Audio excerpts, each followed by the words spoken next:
이스라엘이 르비딤을 떠나 시내에서 나가 시내 광야에 진을 치고 있을 때 하루는 모세의 가족들이 그를 찾아옵니다.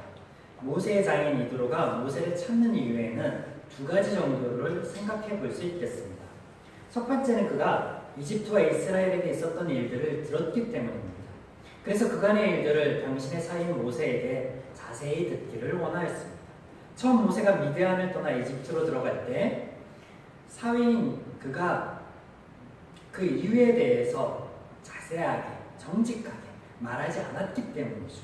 출애굽기 4장 18절에 보시면 그는 장인에게 자신의 가족들의 생사를 알아보고자 간다 하였습니다. 당신을 보내시고 보이신 하나님에 대해서는 전혀 언급하지 않았습니다. 그런데 정작 모세가 이집트로 돌아간 후에 미디안 제사장인 이드로에게 들려온 소식은 실로 엄청난 것들이었을 것입니다. 이집트에서 당신의 사위가 신의 대리인으로서 엄청난 기적과 이적들을 보인 후 지금 그의 민족들과 함께 이집트에서 나왔다는 것입니다. 그리고 지금은 미디안 적전에 있는 호렙까지 이르렀다는 소식을 듣게 됩니다. 르비딤에서 호렙이 가까웠었나 봅니다. 하나님께서 그곳의 암벽에서 물이 나오게 하시는 것 지난주 기억하시죠? 또 모세가 처음 하나님을 만나는 곳도 호렙입니다. 그래서 아무튼 이드로가 그간의 일들, 모세가 자신에게 하지 않았던 이야기들을 자세히 듣고 싶어서 지금 찾아옵니다. 모세에게 이런 반응을 이드로가 보이는 것, 그가 그의 가족임과 동시에 이드로의 관심 분야였기 때문입니다.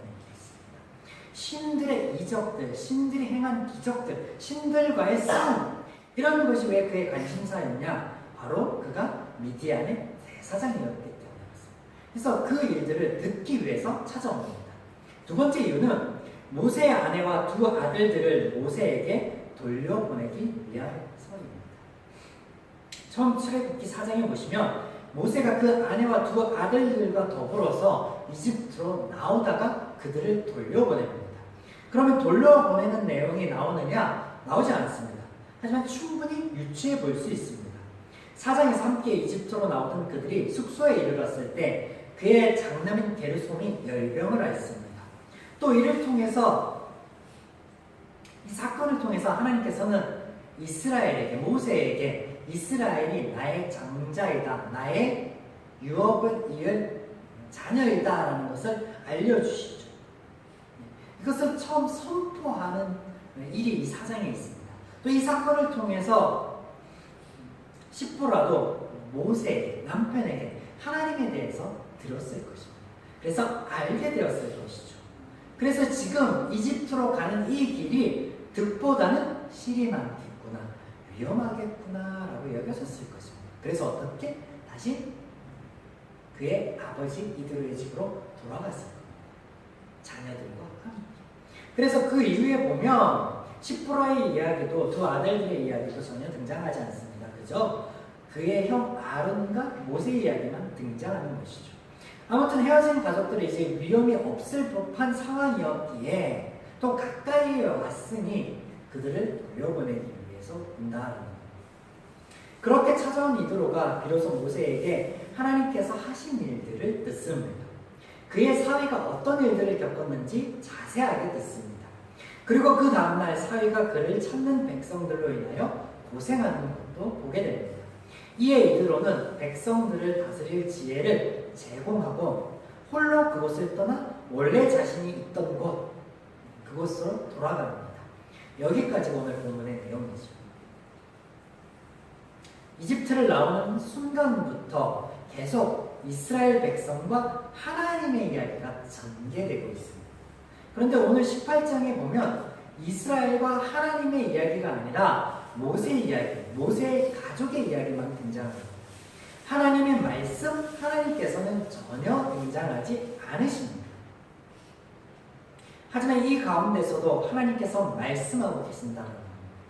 어떻게 보면 생뚱맞은 이런 상황 가운데 이런 이야기의 전개가 정말로 중요한 하나님의 메시지를 담고 있다는 거죠.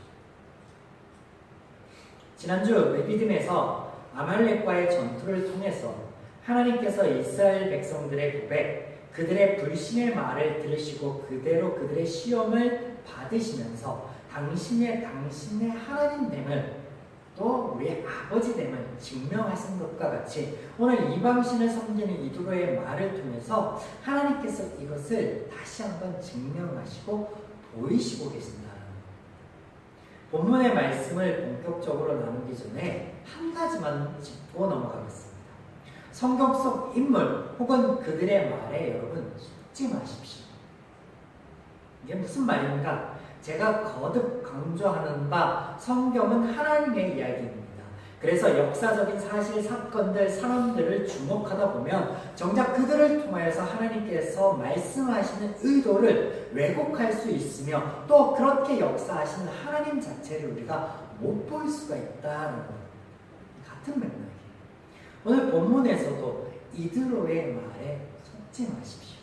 염두에 두고 들으시기 바랍니다. 본문에 직접적으로 하나님께서는 등장하지 않으신다라고 했습니다. 하나님의 입에서부터 나오는 말씀도 등장하지 않는다 하였습니다. 그럼에도 불구하고 18번이나 모세나 이두로의 입을 통해서 하나님은 언급되십니다. 우리가 창세기의 말씀을 나누며 우리말 성경에서 번역된 하나님이라는 단어가 우리가 알고 있는 창조주요 구원자이신 한 분이신 하나님을 가리키는 온전한 단어가 아님은 우리가 살펴보았습니다. 오늘 본문에서도 마찬가지죠.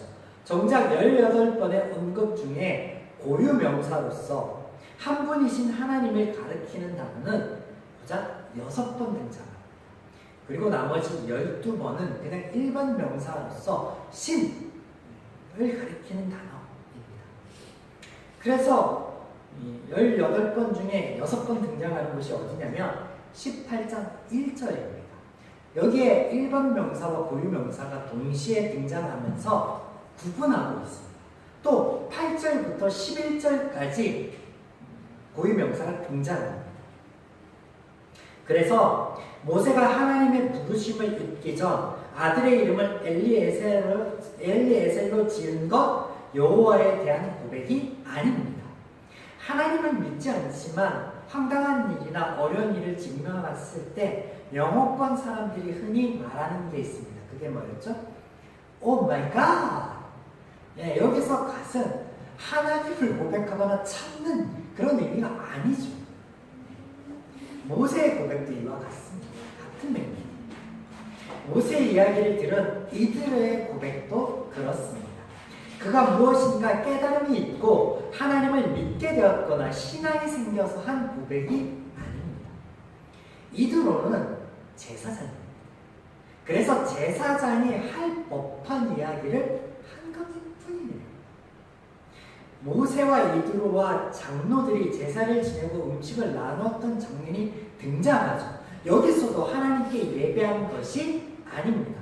더욱이 백성들이 하나님의 말씀을 듣기 위해 나온 것도 아니고 모세가 하나님의 말씀을 가르친 것도 아닙니다. 그래서 이드로가 모세에게 백성들을 지도하기 위하여 지혜를 더한 것 또한 하나님과는 무관한 일이에요. 그 모든 것에 사용된 단어가 고유 명사인 예호바가 아니라 일반 명사인 엘로힘이라는 거예요. 문법적인 것도 그렇고 내용 자체도 그렇습니다. 풀어보겠습니다. 우리가 여기서 의문을 가질 수 있을 것입니다.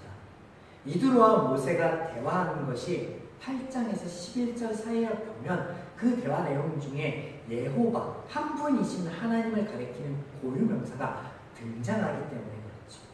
특별히 이것이 이드로가 하나님을 고백한 말이기 때문에 그렇습니다.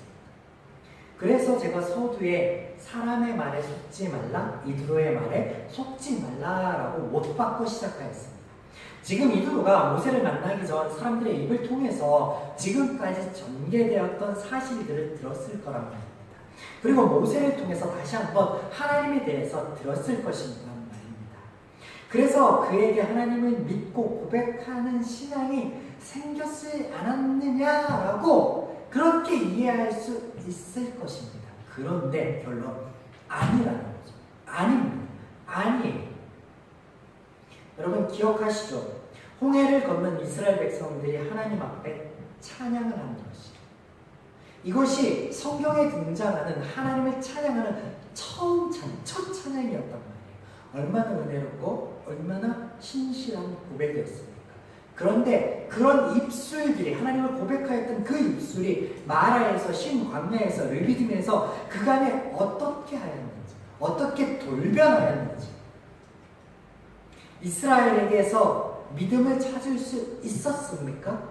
신앙을 찾을 수 있었습니까? 한 분이신 하나님에 대한 바른 고백을 찾을 수 있었습니까? 찬양이 아니요. 그 어디에도 없었어요. 그냥 하나님을 향한 원망을 찾을 수 있었고, 불평을 찾을 수 있었고, 불신앙의 고백들만을 찾을 수 있었을 뿐입니다.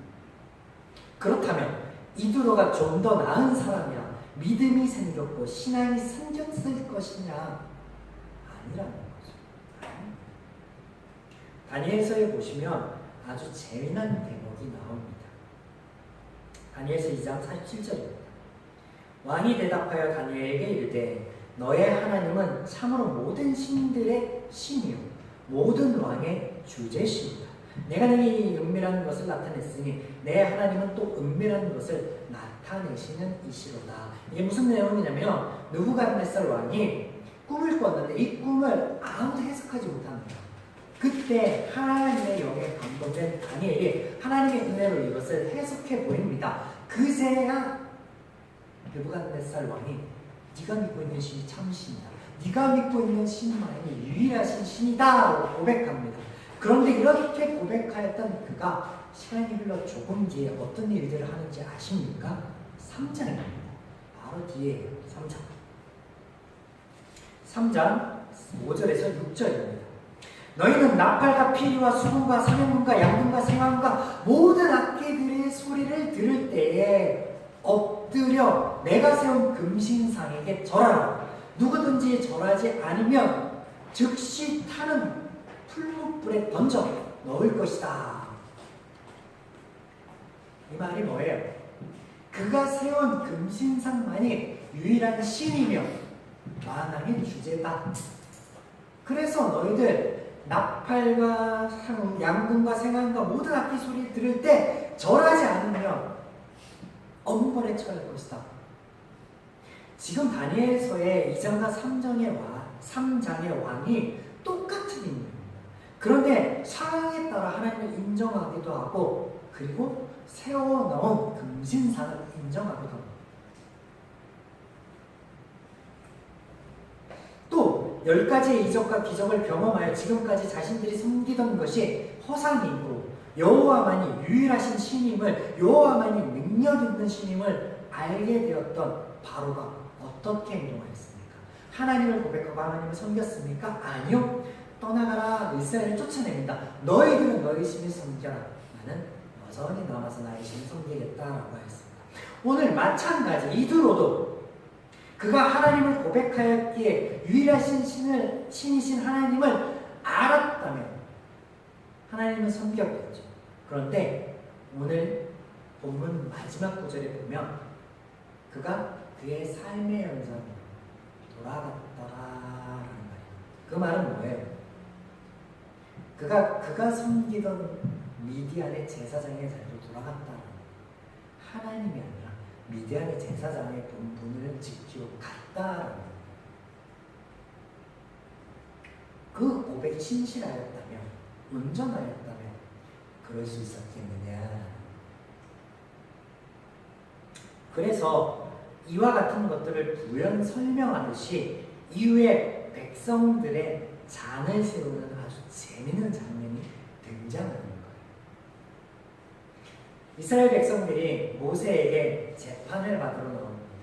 그런데 이 일을 모세 혼자 감당할 수 없을 것 같으니 이드로가 조언을 합니다. 그래서 백성 중에 리더를 세우고 함께 나누어 일을 하라고 합니다. 그런데 이 말을 모세가 듣습니다. 정작 중요한 것은 모세가 장인의 말은 듣는데 이것을 하나님께 묻지 않는다는 거예요. 그렇다고 모세가 백성들이 나아올 때 본문 20절의 말씀처럼 하나님의 율례와 법도를 가르쳤느냐? 아닙니다. 여러분, 사람들의 말이나 사건들에 속지 말라고. 아직 하나님께서 모세에게 어떤 것도 주지 않으셨어요. 십계명도 주지 않으셨고 이스라엘에게 율법이라는 것, 이것을 가르치기 전입니다. 그럼 뭘로 율례와 법도를 가르쳤어요? 그런 얘기가 아니에요. 받은 게 없는데 뭘 가르쳐요? 그런 얘기 아니라고. 속지 말라. 제가 이드로의 고백이 신앙이 아니었다라고 강조한 부분이 역시 이런 모세와 이스라엘의 행위들 속에도 있기 때문에 그렇습니다. 지금 모세에게 이스라엘 백성들이 나오는 것, 모세가 그들 앞에 신과 같이 여겨졌기 때문에 그렇습니다. 이는 그들이 모세를 세우시고 함께 하시는 하나님을 경외함이 아닙니다. 당시 흔한 사람들, 고대 근동의 흔한 문화였고 흔한 모습이었다는 겁니다. 제가 한번 언급한 적이 있습니다. 고대 근동의 국가 통치자는 최고의 신관이요, 법관이요, 또 군사의 장이다라고 했습니다. 우리나라가 입법, 사법, 행정을 나눠 3급 분립을 나라를 이끄는 주요 정책으로 삼았었는데 이 모든 것을 당시에는 왕이 혼자 했다. 그래서 왕 앞에 재판받으러 나오는 것이 당연합니다. 왕 앞에 나와서 제사를 왕이 주관하는 것을 보는 것, 그래서 그 제사에 참석하는 것 자연스러운 일입니다. 그런 왕이 모든 군사들을 이끌고 나라를 다스리고 통치하는 것, 전쟁에 참석하는 것 또한 당연합니다. 그래서 당시의 왕 바로는 그냥 왕이 아니라 태양신인 라의 아들로 지칭되었습니다. 그래서 바로의 말을 듣는 것은 인간의 말을 듣는, 사람의 말을 듣는 게 아니에요. 누구의 말을 듣는 거예요? 태양신인 라의 말을 듣는 것과 같은 거예요. 이런 것에 익숙하였던 이스라엘 백성들이 그들의 왕으로서, 지도자로서 신과 같이 여겨지는 모세에게 자연스럽게 나오는 것. 하나님의 말씀을 듣기 위해서 나오는 게 아니에요. 그래서 여기에서 사용된 단어 예호와가 아닌 엘로힘, 일반 신으로서의 명사 사용됩니다. 이런 행위가 그들의 신앙이 아니라 여호와에 향한 고백이 아니라 문화였던 거예요. 그들의 삶이었어요. 그래서 이드로의 제안 또한 하나님께서 허락하신 지혜나 그를 통해 하나님께서 이스라엘 백성을 다스리기 위한 제도를 마련하여 주신 거 이거 아니에요. 사람 중에 낫다, 더 나은 이가 있다. 그래서 그렇게 여겨지는 사람을 세워 공동체를 이끄는 방식, 사람들 간에 생길 수 있는 분쟁과 문제를 해결하는 방식, 이런 방식은요 하나님의 방식이 아니라 역사 속에서 인간들 사이에 늘 있어 왔습니다. 다니엘서에도 등장합니다. 바벨론이 이것을 사용해요. 한번 볼까요? 다니엘서 1장 3절로 5절. 왕이 환관장 아스부나스에게 말하여 이스라엘 자손 중에서 왕족과 귀족 몇 사람, 곧 흠이 없고 용모가 아름다우며 모든 지혜를 통찰하며 지식에 통달하며 학문에 익숙하여 왕궁에 설 만한 소년을 데려오게 하였고 그들에게 갈대아 사람의 학문과 언어를 가르치게 하였고 또 왕이 지정하여 그들에게 왕의 음식과 그가 마시는 포도주에 날마다 쓸 것을 주어 3년을 기르게 하였으니 그 후에 그들은 왕 앞에 서게 될 것이라. 네. 이두로가 말하는 바 하나님을 두려워하며 진실하며 불의한 이익을 미워하는 자, 이런 자가 지금 백성 중에 있느냐? 없습니다. 하나님께서는 무리바에서도 마라에서도 모든 이들이, 이스라엘 모든 백성들이 하나님을 원망하고 불평하여 불신앙의 말을 하였고 하나님을 시험코자 우리 중에 하나님이 계신가? 없는 거예요. 이런 사람 없는 거예요. 모세에게 나왔던 백성들도 하나님의 지혜를 찾은 것이 아닌 것처럼 이스라엘 중에서도 죄인 중에서도 하나님 앞에 이렇게 신실한 사람이라고는 없는 거예요. 없는 거. 속지 마십시오. 사람에게 속지 마세요. 그런 사람들이 하나님께 세움을 받은 것 또한 아닙니다. 그런 사람들이 없었기에, 사람들로서는 방법이 없고 사람들 중에는 그런 사람을 찾을 수 없기에 하나님이 사람이 되어 이 땅에 오십니다. 그런데 이런 이야기와 상황들, 이스라엘 중에 모세에게 생기고 있는데 하나님께서는 침묵으로 일관하십니다. 등장하지 않으십니다. 전혀 거기에 상관하지 않으십니다. 여러분, 이상하지 않습니까? 궁금하지 않으셔요? 왜 그러신지? 우리가 오늘 본문 중에 1절부터 27절까지 이어지는 이 본문 중에 주목할 부분이 한 곳 있습니다. 딱 한 곳. 그게 오늘 우리가 나누는 말씀의 제목이기도 하죠. 23절입니다. 내가 만일 이 일을 하고 하나님께서도 내게 허락하시며, 물론 여기에서는 예호바가 아니라 엘로힘이 사용되어 있죠. 하지만 하나님이 사람의 이 말을 또 듣습니다. 사람의 이 말을 들어요. 그 전에 하나님께서 르비딤에서 사람의 말을 듣고 시험을 받으신 것과 같이 연장선, 동일한 거예요. 하나님께서 이 일을 허락하시는 거예요. 이러한 사람들의 방식이 사람들과 사람들 사이에 발생할 수 있는 문제들을 해결할 수 있는 근본적인 방법이 아님에도 불구하고 허락하십니다. 그 이유, 그게 19장에 등장하고 20장에 등장합니다. 19장에 하나님과 이스라엘 백성이 시내산에서 언약을 맺는 장면, 20장에 하나님의 말씀을 받는 장면으로 이어진다라는 거예요. 어떻게 이어지느냐, 제가 말씀을 드리겠습니다. 풀어보겠습니다. 먼저 한 번 더 짚겠습니다. 출애굽기의 주제가 하나님의 부르신 소명입니다. 하나님께서 부르시는 목적, 당신을 알리시기 위해, 보이시고 증명하시기 위해입니다. 여기에서 하나님께서 이 일을 끝까지 책임을 지시는 거예요. 이스라엘의 불신앙의 모습, 홍해 앞에서도 마라에서도 신광야에서도 르비딤에서도 지금 시내 광야에서 모세와 이두로의 대화, 백성들 간의 일 안에서도 이 일을 하고 계시는 거죠. 하고 계세요. 17장에서 하나님께서 이스라엘이 하나님을 시험하겠다 하였을 때 아말렉과 전투를 통해 그 말을 들으시고 그 시험을 받으심으로 당신을 증명하셨죠. 오늘 이방인 미디안 제사장의 말도 하나님께서 들으시는 거예요.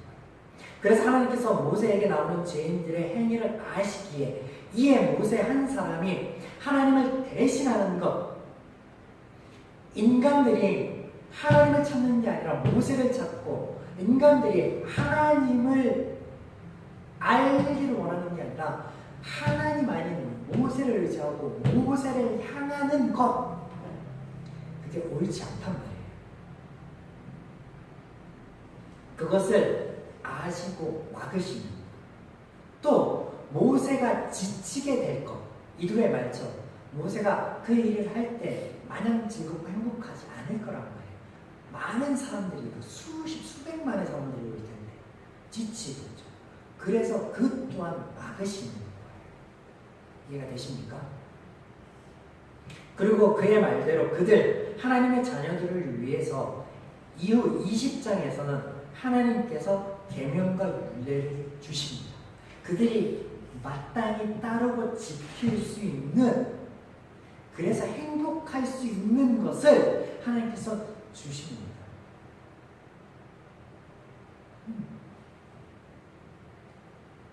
그런데 이런 하나님의 배려하심이 끝이 아니라는 거죠. 여러분, 창세기 첫 부분을 떠올려 보십시오. 하나님께서 모든 것들을 하셨습니다. 창조하셨습니다.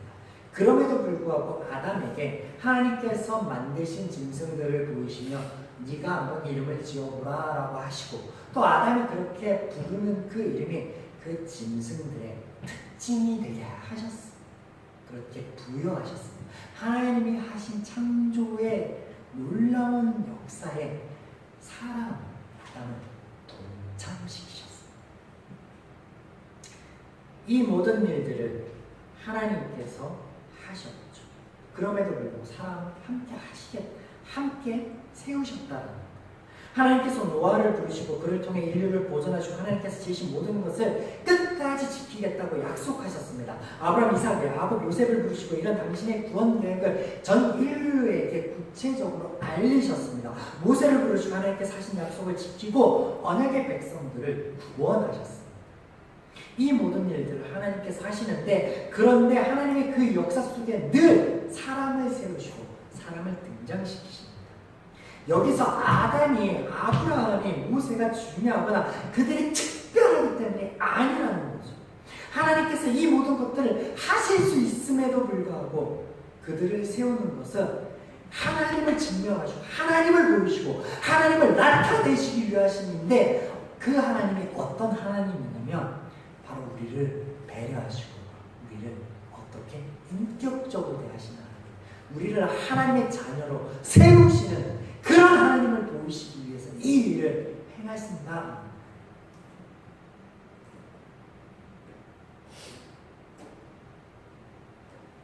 또한 하나님께서 특별한 은혜를 입어 하나님을 알게 된 이들을 하나님을 모르는 이들과 하나님 사이에 다른 역할을 해라 라고 하나님이 사람을 세우십니다. 여러분, 이스라엘에 그렇게 인도하고 계신데요, 그렇게 하나님이 세우시는 장면이 이어서 등장하는 거예요. 사람이 사람의 방법을 쫓아 세우는 것 가운데 하나님이 세우는 일을 진행하는데, 그게 19장의 내용이 등장하는 거죠.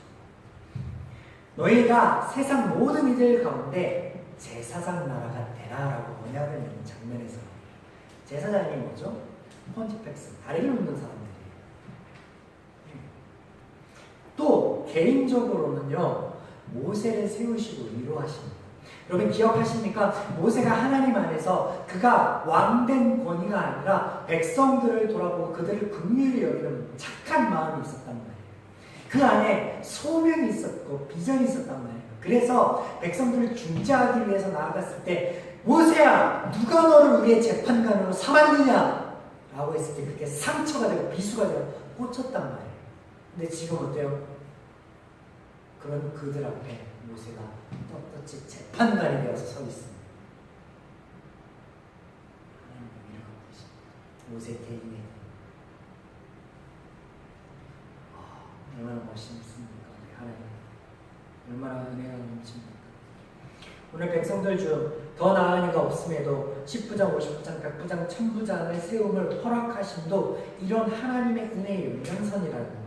하나님께서 이런 인간 제도의 한계를 모르셔서가 아닙니다. 이 과정이 필요하기 때문인 거예요. 여러분, 출애굽기 19장에 등장하는 이 짤막한 이야기를 조금 늘려놓으면요, 사사기가 되고요, 열왕기가 되고요, 역대하가 됩니다. 그리고 그런 인간들의 고통, 고백들을 담아놓으면 그게 시편이 됩니다. 구약성서가 됩니다. 인간들이 하고자 하는 발버둥, 인간들에게는 한계가 있다는 것을 보여주십니다. 결론, 그래서 하나님이어야 된다. 그래서 그 모든 일들이, 그 모든 단계들을 밟아와야만 하나님의 은혜, 하나님이 왜 이 땅에 오셔야 되고 왜 그리스도가, 메시아가 필요한지가 비로소 등장하고 고백되어집니다. 하나님이 이 모든 것을 아셨기에 허락하신다. 하나님이 능력이 없으셔서가 아니고 하나님이 모르셔서가 아니고 하나님의 배려라. 이 모든 것들 하나님이 들어주십니다. 여러분, 그래서 아브라함에게 이미 내가 약속한 그 민족들이 400년간 이집트에서 살게 될 것이며 그 외에는 약속의 땅으로 갈 것이다. 또한 거기서는 사람들의 방식을 쫓아서 내게 왕을 구할 것이다. 사람들을 세워달라 할 것이다 라고 다 말씀하셨어요. 400년 이전에. 여러분, 아기가 태어나 걷기까지 넘어졌다 일어났다 길동거리다 라고 한 것을 평균 2000번 반복한다라고 하였죠. 그뿐입니까? 그 전에 뒤집기를 하죠. 그리고 기어가기 위해서 배밀이를 하고 또 기어가기를 하죠. 이런 단계들을 겪고 나서야 2000번의 일어남과 넘어짐을 반복하고 비로소야 걷고 또 그 위에 뛰죠. 여러분 근데 이것을 바라보는 부모들이 넘어져서 계속 애들이 무릎이 까지고 다치고 배밀을 하다 배가 까지고 너무 안타까워 보기 참 민망해서 아이를 계속 잡아서 일으켜주고 뒤집어주고 일어나 걸으려 할 때 안 넘어지도록 버팀목이 되어주고 걷게 하고 이것을 반복한다라고 해봅시다. 개입하여 그것을 한다라고 해봅시다. 과연 그 아이에게 발목에 힘이 생기고 그래서 스스로 걷고 뛸 수 있는 온전한 인간이 되겠느냐. 하나님께서 왜 수천 년의 시간을 인간들과 함께 하시며 그들의 반복되는 과오를 아픔을 지켜보셨겠느냐 말입니다. 왜 마라에서 신 광야에서를 믿음에서 신의 광야에서 그들의 말을 듣고 그들에게 그 잘못된 판단을 허락하셨느냐 말입니다. 왜 시험을 받으셨느냐 말입니다. 여러분 우리의 아버지 되신 그분께서 뻔히 시행착오를 겪고 아파하고 다칠 백성들을 보시면서 웃고 계셨겠느냐 말입니다. 죄 때문에 부서지고 아파할 그들보다 부모로서 그들을 그저 보고만 있어야 했던 하나님의 마음은 어떠하셨겠느냐 말입니다. 왜 아파하고 어려워하는데 현실만 바라보고 그 현실 가운데 함께하며 개입하지 못한 안타까워하고 마음 쓰고 계신 하나님의 마음을 보지 못하느냐는 말입니다. 오늘 우리의 삶 가운데 하나님을 몰라서 하나님의 말씀, 하나님의 방식을 몰라서 내가 선택하고 세워서 받게 되는 고난들이 있을 겁니다. 하나님의 백성임에도 불구하고 세상 가운데 살아가야 하기 때문에 하나님의 원리가 아닌 세상의 원리가 오늘 나를 짓누르고 아픔으로 다가올 때가 있을 것입니다. 하나님께서 하나님의 자녀인 우리들에게 그것들을 허락하십니다. 그 아픔들을 그냥 지켜보십니다. 그런데 그것이 끝이 아닙니다. 하나님께서 이를 통해서 선을 이루어 가실 것입니다. 당신을 알게 하시고 배워가게 하실 것입니다. 함께 하시며 행복하게 할 것이며 종국에는 승리케 하실 것입니다. 오늘 말씀을 통해 그런 하나님을 고백해 있습니다. 주 손길로 내 삶을 안으시니 그 평강이 나를 덮노라. 내 뜻보다 크신 주님의 계획을 나 신뢰하고 의지하겠다. 그렇게 하나님 앞에 고백하는 믿음의 발걸음들을 옮기는